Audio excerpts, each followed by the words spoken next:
Another day, another chance, another way, another dance. I don't know why I keep on saying that, but okay. Today I'll be discussing to you. Whatever keeps you going, man. That's my saying now. Yeah, I've pretty much it's a been, ritual. yes, I've pretty much been going over, a new phase in my blogging, or pretty much my description of my blogging. Today I'll be, going over like something called MongoDB Compass. Right, something I'm gonna be going over. And so it's pretty much like compass that I'm gonna be going over, all the functionality, or yeah, pretty much all like the functionality that I'm gonna be going over, so I'm gonna be going over. So yeah, everything that has to do with like my compass, my connection, my app, so on and so forth. So without further ado, but actually, before I start, let me introduce you all my navigator. His name is Savas. Savas Mobile, Well, Savas, I mean, whatever you want to call him. Yeah, yeah. So yeah, that's gonna be my navigator. So without further ado, let's do this.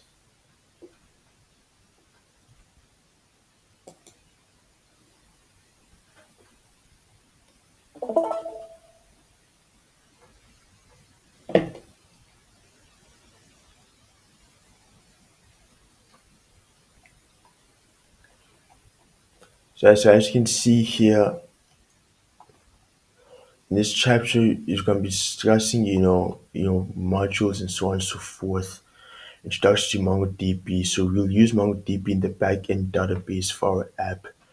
So you can of course use other solutions to persist your application data and files in relation to SQL databases, any other kind of storage mechanism. But in this chapter, we'll cover the popular MongoDB for database storage.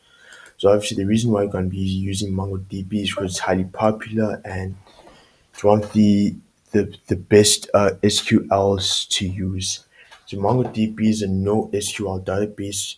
Before we talk about what it is a NoSQL database, let's first talk about relational database so we can provide a meaningful contrast. If you have not heard of a relational database before, you can think of relational database like spreadsheets where data is structured and each entry is generally a row in a table.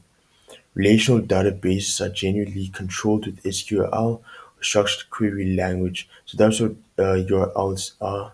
SQL is, it's pretty much like structured query language. Examples of popular are relational database or my structured QRL language, so on and so forth, SQL Server and PostgreSQL. So obviously, this is the architecture, of SQL. So database products collection, product document, price 26, title learning node, description top notch development book, expiry date, so on and so forth, username, contact. So that's pretty much like the architecture, for the architecture setup, for like yeah. what we're dealing with. So obviously you're gonna have to run brew tab MongoDB brew, install Mongo community, Mongo config,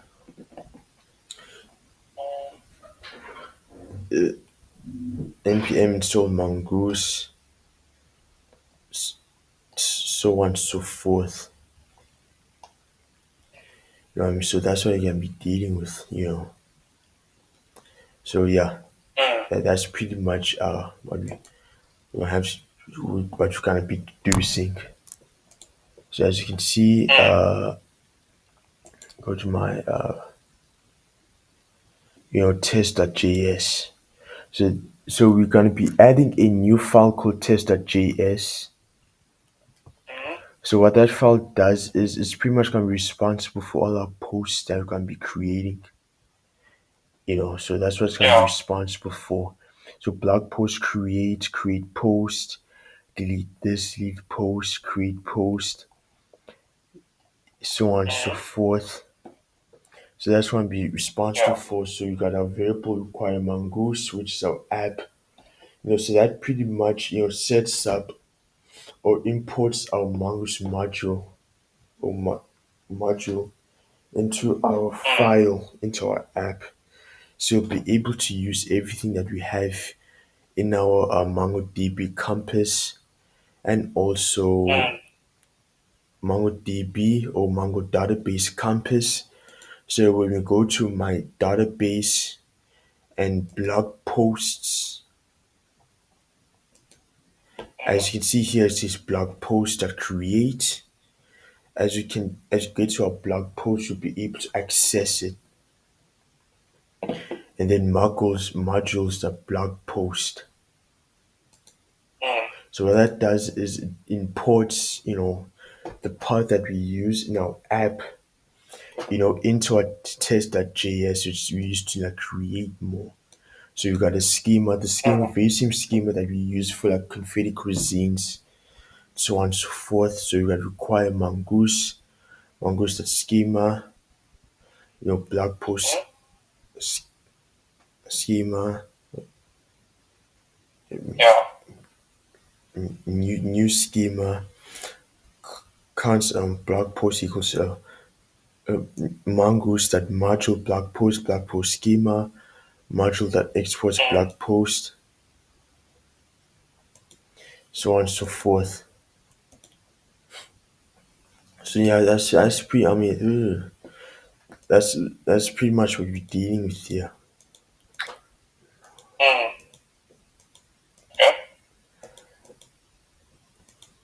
You know what I mean? So that's pretty much what you're dealing with here. So CSS, so on and so forth. I mean, and then we got our views as well. You know what I mean? So you got posts. It's pretty much the same as what we had before. It's actually the same as what we had before. Practically just repeats. Yeah, just a repeat, for my views. Nothing new for now for my views. So yeah, we did that in the previous videos, sculpt.js. That's pretty much responsible for my plugins, loading my package.json for my banner, then banner content, browser sync, reload, clean vendor, third party dependencies, CSS. So what you need to go over is like test.js, which pretty much synchronizes, my function. So whilst it's waiting for a response when you try to submit, so it pretty much has an asynchronous function, Yeah. for like creating posts. So once one thing is being loaded, another can be utilized. So we gotta try, then you gotta catch, right? So a catch is pretty much, when you try to catch an error, right? Yeah. So that's what it is. It then cause an error creating post error. So yeah, that's what we have. And then you contact log blog post created blog post. Then title delete this, body delete this, variable blog post await, you know, which part of the synchronous function, then create posts. Yeah. Variable mongoose equals require mongoose const blog post equals require modules blog post, and then you got a server, you know, and then you got a booleans for like use find and modify, then use create index our booleans, which is actually outdated, but I'm just keeping it on for like user's sake. Yeah.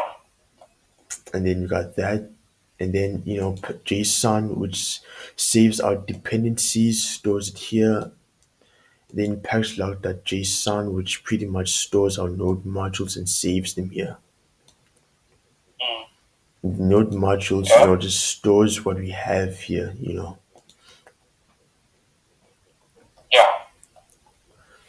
Yeah. So then that's what we have, and then we got render, contact. It's pretty much the same as what we had before. Yeah. What we had before. Okay. So yeah, let me try something here now.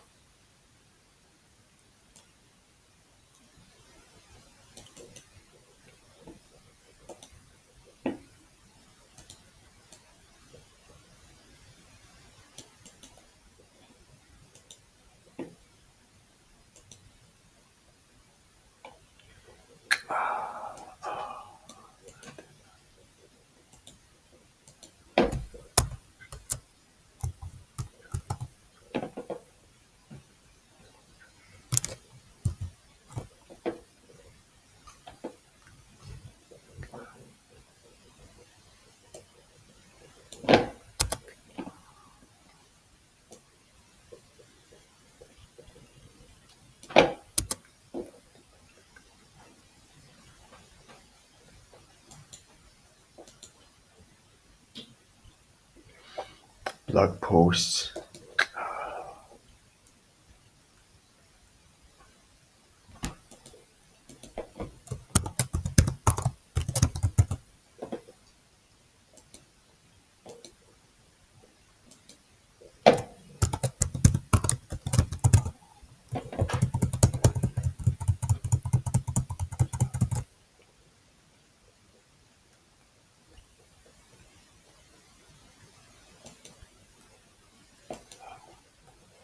Right, so yeah, right. I'm gonna reshare it again. Don't worry, I'm gonna reshare it again. Problem.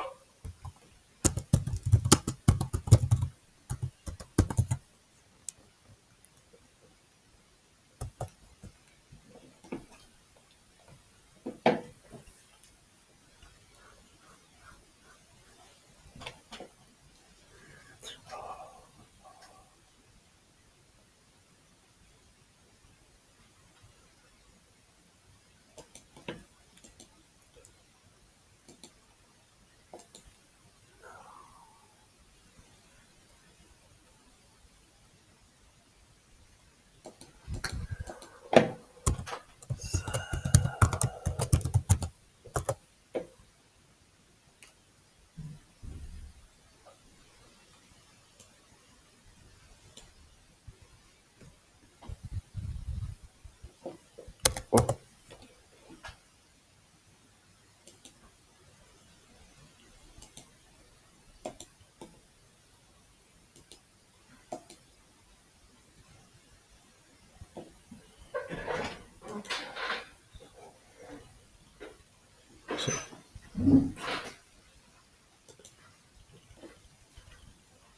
so, so in this chapter, what you're trying to do is you're pretty much trying to like prepare you, to set you up for like what you're gonna see in like chapter six in the Mm. future chapters, you know, which would be between chapter Mm-hmm. 6 or 7, right? You just like the server, asynchronous functions, blog posts that create, Mm-hmm. so on and so forth. What we're gonna be doing in our next, which pretty much, for our blogs, what I mean, we're just gonna be like for updates and so on and so forth. Mm-hmm.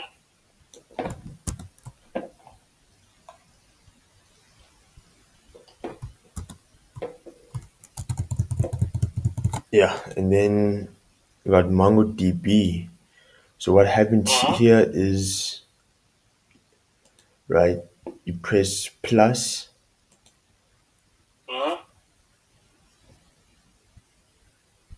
What you do is you go to the top connection, you have MongoDB, localhost 27,017 my database, you know, then you link it, you pretty much post it here, the name of what you do of the database you're using, which is my database, save and connect to your server, and then you're able to use the different stuff that you're able to use, courses, subscribers, so on and so forth. Everything that you're able to add on, to your database, that you're able to add on, like all the users, subscribers, and personnel that you're able to like document on the database. You're able to like see, on your MongoDB compass. So let's say, for example, you got blog posts, right? Obviously, you won't be able to see anything for now. Yeah. There's nothing saved in it yet. Yeah, nothing saved in it yet. Yeah, Yeah. but yeah, that's pretty much what we're dealing with there. And then obviously what we explored before, like last time, when you visit Yeah. different URLs, different URL